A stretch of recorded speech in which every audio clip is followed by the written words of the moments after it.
Hello friends, कैसे हैं आप लोग। Hope you all are doing very well. मुझसे बहुत स्टूडेंट्स पूछ रहे थे कि what this aurum chemistry is all about. So यहाँ पे मैंने सिंपल सा आंसर लिखा है, a single way to all exams, जो यहाँ पे मैंने लिखा है। बहुत सिंपल सी बात आप लोगों को बोलूँगी। मैंने बहुत सारे स्टूडेंट्स ऐसे देखे जो मुझे मिले, जो प्रिपेयर करना चाह रहे थे पीजीटी के लिए, टीजीटी के लिए, केंद्रीय विद्यालय के लिए, हायर एजुकेशन कमीशन के लिए, and for IIT JAM and all the MSc entrance exam after BSc. और उन्होंने ज्वाइन की थी कौन सी coaching? NET and GATE coaching. तो उन्हीं एस्पिरेंट्स के लिए मैंने आज ये वीडियो बनाई है। हमें ऐसा लगता तो है कि हमने नेट और गेट वाली कोचिंग ज्वाइन कर ली है और हमारा ये आराम से एम पूरा हो जाएगा, but I am really sorry to say कि नहीं हो पाएगा। अब आप मुझसे पूछेंगे क्यों? क्योंकि जो नेट और गेट बा टिफर, नेट गेट बा टिफर का लेवल सच में बहुत अच्छा है। It is on that level. और जो ये सब एग्जाम्स है ना, मैं ये नहीं कह रही हूँ बहुत बिलो द लेवल है, but it is in this. ठीक है, तो उसमें क्या होता है, हम इतने लेवल को तो पढ़ लेते हैं, ठीक है, और ये लेवल हमारा रह जाता है weak. I am not telling about the students जो बहुत इंटेलिजेंट हैं, जो बेसिक लेते हुए चलते हैं हमेशा, और उनको हम अलग कैटेगरी में करेंगे। हम यहाँ पे मीडियोकर्स की बात कर रहे हैं, मीडियोकर्स और बिलो द लेवल के स्टूडेंट्स की बात कर रहे हैं, but they have a inspiration to study. तो भाई आप लोगों के लिए you need a coaching particular for this level. तो अब ऑरम केमिस्ट्री क्या है? Aurum chemistry is a way of all these exams. यहाँ पे ना मैं इतने पे जाऊंगी ना मैं इतने में जाऊंगी, मैं इन दोनों के बीच मीन्स मैं बिलो द लेवल से स्टार्ट करके इस लेवल को लेकर जाऊंगी। तो ये जो है इसमें क्या होगा, अगर मान लो आप you are preparing for PGT, higher education commission, TGT, या आपको बीएससी में है आप लोग and you want to crack for the MSc entrance exams, तो वो भी आपके लिए बेनिफिशियल होगा। क्योंकि जो भी चैप्टर्स मैं ले रही हूँ वो, क्योंकि मैंने सब एग्जाम्स देखे हुए हैं, आई नो कैसे क्वेश्चंस आते हैं, तो वो लेवल लेते हुए चलना है। तभी I have started basic of inorganic chemistry, basic of organic chemistry इसीलिए लिया है। इसी तरह आएगा बेसिक ऑफ फिजिकल केमिस्ट्री, क्योंकि वहां से क्वेश्चंस आते हैं। अगर आपको बिलीव नहीं हो रहा ना, आज आप जाइए अपने आप नेट पे सर्च करिए, हायर एजुकेशन कमीशन के पेपर्स भी आपको मिल जाएंगे। नहीं मिलेंगे मैं पीडीएफ दूंगी, ठीक है, आप खुद देखेंगे। अगर आप नेट की प्रिपेयर किया आपने, आप सोच रहे हैं मेरे को तो वो एग्जाम भी देना था, तो आप एक बार डिसअपॉइंट हो जाएंगे, क्योंकि जिस लेवल का आप लोगों को पढ़ाया गया है उसमें से क्वेश्चंस आते हैं, पर बहुत स्टार्टिंग लेवल के आते हैं, बिल्कुल स्टार्टिंग लेवल के, जो हम इसलिए नहीं कर पाते क्योंकि हमने बहुत ज़्यादा लेवल पर हमने प्रिपेयर किया हुआ है। ठीक है, तो इस एकेडमी को या इस आप ये सोलो ऑरम केमिस्ट्री को स्टार्ट करने का मेरा सिर्फ एक ही मकसद है कि मैं उन सब स्टूडेंट्स को अपने साथ ले पाऊँ जिनको इस पीजीटी के लिए भी तैयार करना है और नेट और गेट के लिए भी प्रिपरेशन करना है, बिलो द लेवल भी जाना है और हाई लेवल भी जाना है। अब ऐसा नहीं है कि नेट और गेट के लेवल को मैं नहीं जाऊंगी, I know this level also, I have qualified NET, I have qualified GATE with a good rank, so I know that level also, पर हम below the level भी छोड़ते हुए नहीं चलेंगे। This is all about Aurum chemistry. Next second announcement, जैसे आप देख रहे हैं सब्सक्राइबर्स धीरे धीरे बढ़ रहे हैं, मुझे अभी 1 वीक ही हुआ है इस चैनल को स्टार्ट किए हुए, तो एक अनाउंसमेंट ये भी मुझे करना है कि अब जैसे inorganic, basic of inorganic chemistry के 2 टॉपिक्स ही बचे हैं, ये चैप्टर इतने में मैं क्लोज करूंगी। ठीक है, अब इसका मैं एक पीडीएफ आपको, क्योंकि इसमें 2 चैप्टर्स आ गए, केमिकल बॉन्डिंग और दूसरा चैप्टर हमारा मैंने जो थोड़ा बहुत लिया पी ब्लॉक का कुछ पार्ट लिया, ठीक है, इसका कंबाइन करके एक पीडीएफ आप लोगों को आएगा। पीडीएफ आप लोग देख पाएंगे जैसे मेरी वीडियोस देख पाते हैं, पर सोल्यूशन सिर्फ वही स्टूडेंट्स देख पाएंगे जिन्होंने चैनल को सब्सक्राइब किया हुआ है। ठीक है, मैंने बहुत देखा that not subscribers are also seeing my channel and they are not subscribing me. तो what will be the difference between a subscription and not subscription? They should get some bonus ना। तो सिर्फ सोल्यूशन, जो उस paper का solution होगा जो मैं दूंगी, जो भी असाइनमेंट मैं दूंगी, उसका सोल्यूशन सिर्फ जिन बच्चों ने सब्सक्राइब किया हुआ है चैनल को वो देख पाएंगे। This is for this video. इसके बाद अब हम प्रोसीड करेंगे हमारा नया topic, inert pair effect and molecular orbital theory. जो कि मॉलिक्यूलर ऑर्बिटल की थ्योरी की एक ट्रिक बताऊंगी, 2 मिनट में आंसर सॉल्व होगा और वैसे ही क्वेश्चंस आते हैं, वो एंड ऑफ द वीडियो में आपको मिलेगी।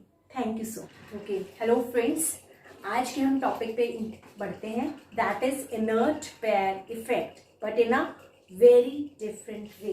ओके, सबसे पहले समझते हैं इनर्ट पेयर इफेक्ट क्या होता है। ठीक है, जो हेवियर पी ब्लॉक एलिमेंट्स होता है ना, हम P block means main group elements, जैसे बोरोन, कार्बन, नाइट्रोजन, ऑक्सीजन, ये यहाँ पे इन फैमिलीज के में एक इफेक्ट आता है जिसे बोलते हैं इनर्ट पेयर इफेक्ट। होता क्या है ये, अगर सिंपल से मैंने डेफिनेशन इसमें लिखी हुई है, reluctance of s electron pair to participate in bonding is called inert pair effect।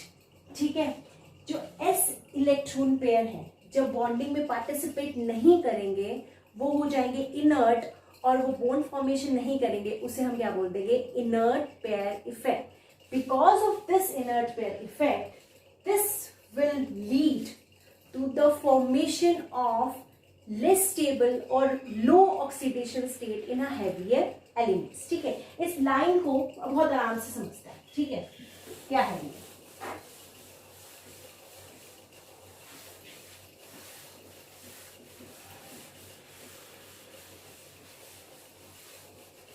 ठीक है, जैसे एक एग्जांपल लेते हैं, boron family, boron, aluminium, gallium, indium, thallium.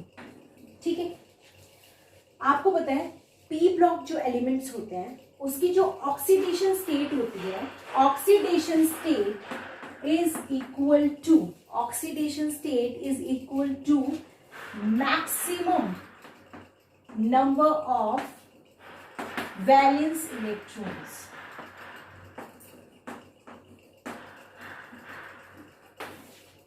मतलब जो ऑक्सीडेशन, जितने नंबर ऑफ वैलेंस इलेक्ट्रॉन्स होते हैं उतनी maximum number of oxidation state होती है। ठीक है, जैसे फॉर एग्जांपल बोरोन है। ठीक है, बोरोन का एटॉमिक नंबर होता है 5, 1s2, 2s2, 2p1। ठीक है, वैलेंस इलेक्ट्रॉन पार्टिसिपेट करते हैं। ठीक है, 1 और 2, जो भी वैलेंस इलेक्ट्रॉन्स हैं वो उसकी मैक्सिमम ऑक्सीडेशन स्टेट होगी, मतलब 1 और 2 इनकी मैक्सिमम ऑक्सीडेशन स्टेट होगी +3। पर मिनिमम क्या हो सकती है, मिनिमम हो सकती है कि सिर्फ p के इलेक्ट्रॉन्स निकले और इसकी मिनिमम ऑक्सीडेशन स्टेट हो जाए +1। 2 माइनस करना है। ठीक है, जो भी ग्रुप आएगा ना, जैसे बोरोन है, ठीक है, यहाँ पे मैक्सिमम ऑक्सीडेशन स्टेट होगी +3 और मिनिमम कितनी होगी, +1। ठीक है, तो ये क्या कहता है, इनर्ट पेयर इफेक्ट क्या कहता है कि जैसे हम लोग पी ब्लॉक एलिमेंट के हेवियर एलिमेंट्स की तरफ जाते हैं, तो जो हैवी है, जो सबसे नीचे वाला है, यहाँ पे s इलेक्ट्रॉन्स पार्टिसिपेट नहीं करते हैं in bond formation, only the p electron participate। Reluctance of s electron to participate in the bond formation is called inert pair effect। सिर्फ p ऑर्बिटल पार्टिसिपेट करता है, जिसके वजह से +1 oxidation state is more stable for thallium, और indium इन सब में +3 +3 +3 +3 जो है वो ज्यादा स्टेबल होता है। ठीक है, बात समझ में आई कि s इलेक्ट्रॉन्स पार्टिसिपेट नहीं करते हैं when we moves down the group only low oxidation state 2 minus maximum, जो भी मैक्सिमम है उसमें से 2 माइनस कर दो, -2 that is +1 is the stable oxidation state for the heavier elements in p block element, and this rule is effective only up to group 15 elements, means boron family, carbon family and nitrogen family। Oxygen के बाद ये नहीं होता है, क्योंकि यहाँ के बाद जो हमारी वैलेंसी होती है वो माइनस में जाने लग जाती है, -2 -1। तो ये जो रूल एप्लीकेबल होता है फॉर प्लस स्पीसीज के लिए होता है। ठीक है, अब इसी चीज को और भी अच्छे से पढ़ते हैं कि क्यों, व्हाट इज द रीजन कि एस इलेक्ट्रॉन्स पार्टिसिपेट नहीं करते हैं। ये तो समझ में आ गया कि ठीक है, जैसे जैसे नीचे जा रहे हैं जो लोअर ऑक्सीडेशन स्टेट है, मतलब जो भी मैक्सिमम उसमें से 2 माइनस कर दो, that will be the stable for thallium या जो भी हम बोरोन फैमिली, कार्बन फैमिली और नाइट्रोजन फैमिली, जैसे अब यहाँ पे अंदर हम लोग पढ़ेंगे, जैसे इसको मैं रब कर दूं, ठीक है, यहाँ पे मैक्सिमम कितनी हो गई +3, ठीक है। इसी तरीके से बोरोन के बाद क्या आता है कार्बन, कार्बन के बाद क्या आता है नाइट्रोजन, ठीक है, nitrogen, phosphorus, arsenic, antimony, bismuth, ठीक है। नाइट्रोजन के वैलेंस इलेक्ट्रॉन्स कितने होते हैं 5, तो मैक्सिमम इसकी ऑक्सीडेशन स्टेट कितनी हो सकती है 5। ये भी +5 शो करता है, ये भी +5 शो करता है, ये भी +5 शो करता है, पर जैसे हम नीचे आते हैं बिस्मुथ 5 में से 2 माइनस कर दो, that is +3 is more stable for bismuth, +1 thallium is more stable for this, carbon, silicon, germanium, tin and lead.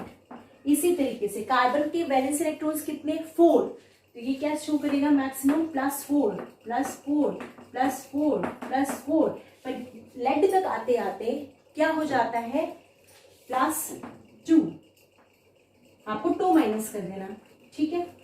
और मैक्सिमम कैसे निकालोगे, जितने नंबर ऑफ वैलेंस इलेक्ट्रॉन्स, जितने number of valence electron that will the maximum oxidation state of that particular group. जैसे इसमें maximum valence electrons कितने थे 3, तो that is the stable for this, पर नीचे आते आते इसमें से 2 माइनस कर दो +1, this is called inert pair effect. अब ये जानते हैं ऐसा क्यों होता है, ठीक है, what is the reason. 2 reasons होता है इसके लिए। सबसे पहला रीजन हम लोग करेंगे कि जैसे जैसे हम लोग नीचे आते हैं साइज बढ़ता चला जाता है, ठीक है। मान लो फॉर एग्जाम्पल इसने बोरोन ने फॉर एग्जाम्पल Cl के साथ ही बॉन्ड बनाया हुआ, ठीक है, क्लोरीन के साथ इसने फॉर एग्जाम्पल फ्लोरीन के साथ इसने बॉन्ड बनाया हुआ, ठीक है, BF3 हम लोग देखते हैं ना, ठीक है। यहाँ भी F के साथ बना हुआ है, वैसे एल्यूमिनियम बनाता नहीं है, Cl के साथ बनाता है, Cl ही लेता है, Cl से जाएगा, ठीक है, Cl ठीक रहेगा। मान लीजिए Cl तो कॉमन हो गया, पर जैसे जैसे थैलियम आ रहा है साइज क्या हो रहा है बढ़ता जा रहा है, ये छोटा था, ये बड़ा, ये बड़ा, ये बड़ा और ये और भी बड़ा।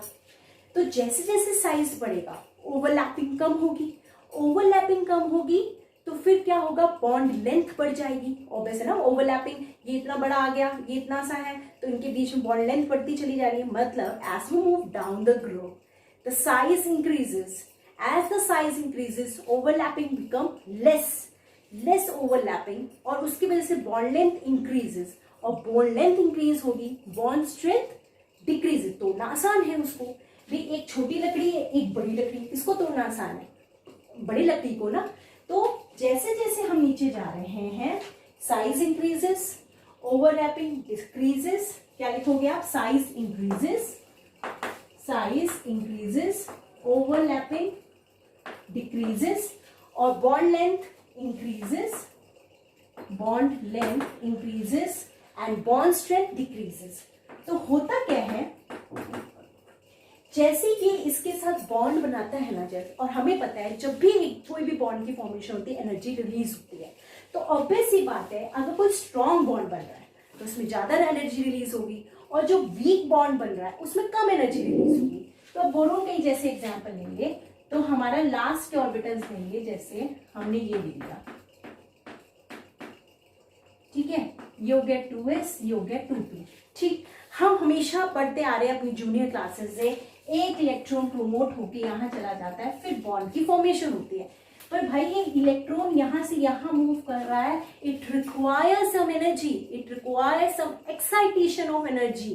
तो ये एक्साइटेशन ऑफ एनर्जी कहाँ से आती है, ये एक्साइटेशन एनर्जी हमें कहाँ से मिलती है बॉन्ड फॉर्मेशन से।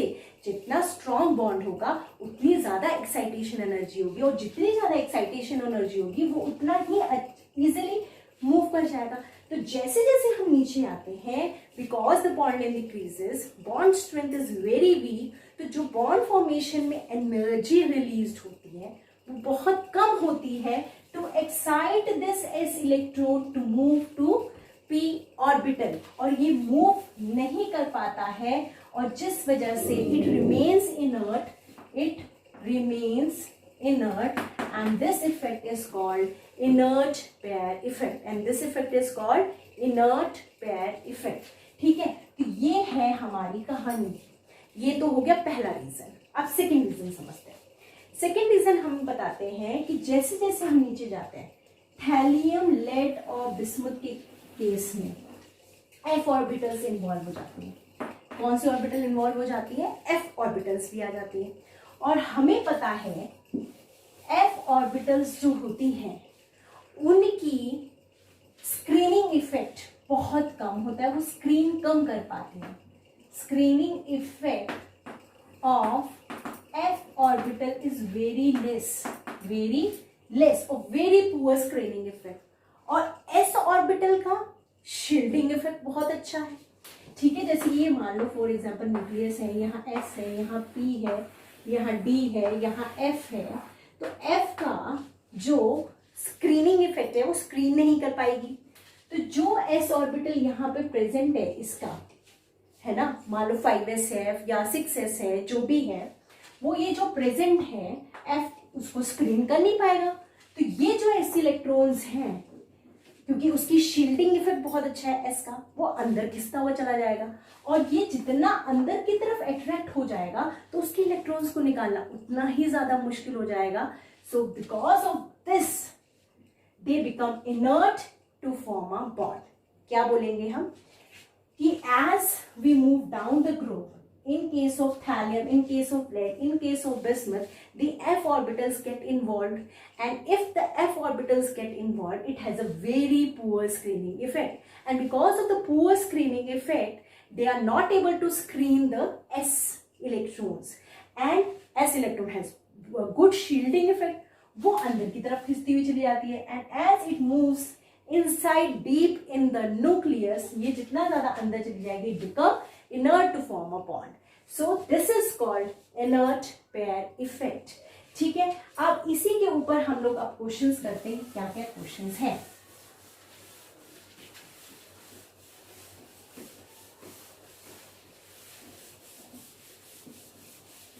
ठीक, तो हमारा जो पहला क्वेश्चंस पे जाने से पहले, ठीक है, चलो पहले वो ये वाला बाद में करते, ये दोनों कर लेते, ये वाला अभी बाद में करेंगे. पहला क्वेश्चन है, अमंग द फॉलोइंग पेंटाक्लोराइड्स, कौन कौन से पेंटाक्लोराइड्स हैं? PCl5, BiCl5, ये गेट का क्वेश्चन है, एंड SbCl5 एंड AsCl5. इन चारों में से कौन एग्जिस्ट नहीं करेगा? अब आप एक बार बताओ, सीधी ऑक्सीडेशन स्टेट सबकी निकाल दो. +5 क्योंकि क्लोरीन पे -1 होता है, तो 5 है तो -5, तो इस पे क्या आ जाएगा? +5 आ जाएगा. इस पे भी क्या आ जाएगा? +5. इस पे भी क्या आ जाएगा? +5. ठीक है, और ये कौन सी फैमिली है? Phosphorus, nitrogen, phosphorus, arsenic, antimony, bismuth. जैसे जैसे नीचे जाएंगे +5 will become less stable, +5 become very less stable, और इसमें से 2 माइनस कर दोगे जब सिर्फ 3 ही रह जाएगा. ठीक है, तो ऑब्वियस है इट विल नॉट एग्जिस्ट. आज क्वेश्चन है नॉट एग्जिस्ट, तो ये हमारा एग्जिस्ट नहीं करेगा, तो आंसर विल बी बी, क्योंकि ये जो है +3 में रहना चाहता है. ठीक है, अब आते हैं नेक्स्ट क्वेश्चन है, arrange the following in a stability order. कौन कौन से हैं? Indium 3+, gallium 3+, and aluminium 3+. कौन सी फैमिली है ये? Boron family. Boron, aluminium, gallium, indium, thallium. ठीक है, तो यहाँ पे +3 +3 +3 +3 और यहाँ पे आके +1, तो ऑब्वियस है it will be less stable. तो सबसे ज्यादा स्टेबल कौन सा हो जाएगा? जितना ऊपर है उतना ज्यादा स्टेबल. एल्यूमिनियम 3+, गैलियम 3+, और उसके बाद हमारा आ जाएगा इंडियम 3+. ये हमारा हो जाएगा आंसर. ठीक है, चलो अब हम करते हैं नेक्स्ट क्वेश्चन। उस पे जाने से पहले मेरे को 2 पॉइंट्स क्लियर करने हैं। एक ऑक्सीडाइजिंग एजेंट, एक रिड्यूसिंग एजेंट। जो मैं यहाँ पे समझा रही हूँ यही आपके एफ ब्लॉक में भी काम आएगा, क्योंकि वहां पे भी ऐसे क्वेश्चंस आते हैं। रिड्यूसिंग एजेंट, देखो पहले हम करते हैं ऑक्सीडेशन रिडक्शन क्या होता है। लॉस ऑफ इलेक्ट्रॉन्स, सिंपल सा हम लोग करेंगे। Loss of electron is called oxidation and gain of electron is called reduction। ठीक है, अगर कोई स्पीशीज इलेक्ट्रॉन लूज कर रहा है तो उससे क्या बोलेंगे, ऑक्सीडेशन हो रहा है उसका। अगर कोई स्पीशीज इलेक्ट्रॉन को गेन कर रहा है तो उसका क्या हो रहा है, रिडक्शन। पहला टर्म क्लियर हो गया, ऑक्सीडेशन रिडक्शन। अब आते हैं ऑक्सीडाइजिंग एजेंट और रिड्यूसिंग एजेंट। देखो मैंने बहुत आराम से अच्छे से याद किया हुआ है दैट ऑक्सीडाइजिंग मीन्स जो स्पीशीज दूसरे को ऑक्सीडाइज करे। Species oxidise others but itself reduce, अपना वो रिड्यूस हो जाए, बट इटसेल्फ रिड्यूस। इसी तरह के मतलब दूसरे को तो ऑक्सीडाइज करे और खुद रिड्यूस हो जाएगा। क्या मतलब है कि दूसरे का इलेक्ट्रॉन खींच निकाल ले और खुद उसको गेन कर ले, वो होता है ऑक्सीडाइजिंग एजेंट। नॉर्मल ऑक्सीडाइजिंग जो दूसरे को ऑक्सीडाइज करे और खुद क्या हो जाए, रिड्यूस हो जाए, दूसरे का इलेक्ट्रॉन निकाल ले और वो खुद क्या कर ले, गेन कर ले। इसी तरह रिड्यूसिंग एजेंट क्या होगा, जो दूसरे को रिड्यूस करे, reduce others but itself oxidise, अपना क्या हो जाए, ऑक्सीडाइज हो जाए। ठीक है, अपना इलेक्ट्रॉन निकाल ले और दूसरे को दे दे कि तुम गेन कर लो, तो this is a reducing agent. ठीक है, तो यही क्वेश्चन पे यहाँ पे समझते हैं। इस क्वेश्चन को समझ में आ गया। ऑक्सीडाइजिंग एजेंट दूसरे को ऑक्सीडाइज करे पर खुद क्या हो जाए, रिड्यूस हो जाए, खुद गेन कर ले इलेक्ट्रॉन को। रिड्यूसिंग एजेंट जो दूसरे को तो रिड्यूस करे और खुद ऑक्सीडाइज हो जाए, अपने में से इलेक्ट्रॉन निकाल दे और दूसरे को दे दे कि तुम रिड्यूस हो जाओ, तो that is oxidising agent and reducing agent. ठीक है, अब इसी को हम लोग क्वेश्चन पे अप्लाई करते हैं। जैसे क्वेश्चन है SnCl2 and SnO2 are used as, हम अभी ये नहीं लिख रहे क्या यूज है, हम सिंपल सी बात करते हैं। SnCl2 और SnO2 versus PbO2 and PbCl4। ठीक है, हमें अपने आप से बताना है कौन क्या बनेगा। ठीक है, हम देखो ये कौन सी फैमिली है, पहले ये देखो, ये है carbon family, carbon, silicon, germanium, tin and lead. हमें पता है जैसे जैसे हम यहाँ जाएंगे ये तो +4 में ज्यादा स्टेबल है और ये +2 में स्टेबल है। ठीक है, अब यहाँ ऑक्सीडेशन स्टेट निकाल दो, इसकी क्या है +2, इसकी भी क्या है यहाँ पे +4। ठीक है, यहाँ पे है +2 क्योंकि इसके ऊपर है -4, तो ये यहाँ पे हो जाएगी +4। ठीक है, यहाँ पे क्या है, ये हो गया +4 में और ये हो गया +4 में। ठीक है, अब ये क्वेश्चन ये आता है कि SnCl2 and SnO2 are used as reducing agent. अभी आपको क्या करना है, देखो सिंपल सी बात, तो का मतलब है यहाँ पे भी क्या चार्ज हो गया +2। ठीक है, अब हमें क्यों ये बताना है कौन ऑक्सीडाइजिंग होगा कौन रिड्यूसिंग होगा। हमें पता है कि कौन सी फैमिली का है, carbon, silicon, germanium, tin, lead. ठीक है, यहाँ पे आके +2 स्टेबल होता है, यहाँ +4, यहाँ +4, यहाँ +4, यहाँ +4। हमें पता है कि टिन की ऑक्सीडेशन स्टेट स्टेबल कौन सी है, +1। तो ऑब्वियस है यहाँ पे ये क्या है +2 में। अगर ये +4 में स्टेबल है, हम कोई भी एक ले लें, SnO ले लें, ठीक है, तो ये क्या करना चाहेगा, क्योंकि इसको तो जाना है +4 ऑक्सीडेशन स्टेट में, और +4 के लिए इसे क्या करना पड़ेगा, 2 इलेक्ट्रॉन लूज करने पड़ेंगे, -2 इलेक्ट्रॉन्स। ठीक है, तो ये क्या बन जाएगा, SN SN4+, ठीक है। तो इसका क्या हुआ, Sn का क्या हो रहा है, Sn ने इलेक्ट्रॉन को लूज करा है, ठीक है, इट लूज इलेक्ट्रॉन। तो ऑब्वियस सी बात है, अगर इसने लूज किया है इलेक्ट्रॉन को, तो दूसरी स्पीशीज क्या करेगी, गेन करेगी। जो दो दूसरे को रिड्यूस करे और खुद ऑक्सीडाइज हो जाए, वो क्या था, रिड्यूसिंग एजेंट।